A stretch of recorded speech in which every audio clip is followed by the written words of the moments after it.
Toda a nossa vida, quer aqui do Sul como do Norte, é rodeada de ritos, não é? De ritos, todo o tipo de ritos. Não são já ritos como no passado, já são ritos modernizados e tornou-se quase um comércio, porque se no passado eu mandava minha filha para os ritos e eu recebia das madrinhas, sei lá, eu pagava à madrinha um cacho de bananas, um saco de...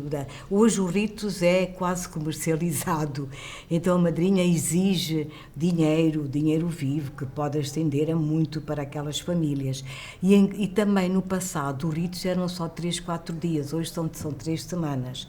Então dança-se, os rapazes são até submetidos a algumas... não digo tortura, eles batem a ver se eles têm que aprender a serem fortes. Então é toda uma aprendizagem o que é ser homem e o que é ser mulher. Então fizemos uma pesquisa sobre o género e a sexualidade. Género e sexualidade. Uma pesquisa de 1 ano aos jovens, homens e mulheres, para avaliar como é que os jovens e as jovens constroem sua identidade. E muitos disseram, e temos aí o livro de pesquisa também, e muitos disseram que construíram através da sua participação no rito de iniciação. Então quisemos saber o que é que se passa no rito de iniciação.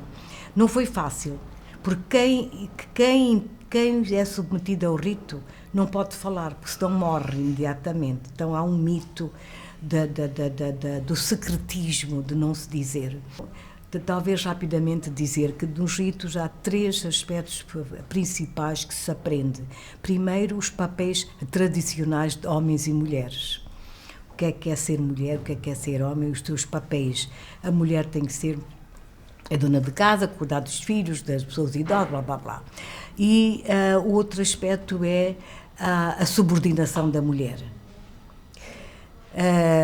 Que a mulher deve obedecer sempre ao homem, mesmo que ele chegue à casa, ela está muito cansada e quer ter uma relação sexual, ela deve obedecer. E há muitos casos de violência por causa disso. O outro aspecto é a questão da subordinação. O terceiro aspecto é como é que se faz um ato sexual. Então a menina e o rapaz aprendem através de instrumentos como se faz um ato, como é que a mulher deve dar prazer ao homem. Então isto também vai integrando nos rapazes, nas raparigas, e não é fácil, mas está um trabalho grande, não só das lideranças do governo, como também das ONGs, e muitas ONGs também espanholas, que estão a trabalhar, que estão não é lutar, dizer que não podem fazer, mostrar quais são porque é que não é preciso fazer, etc. Felizmente que em Moçambique nós não temos a mutilação genital feminina.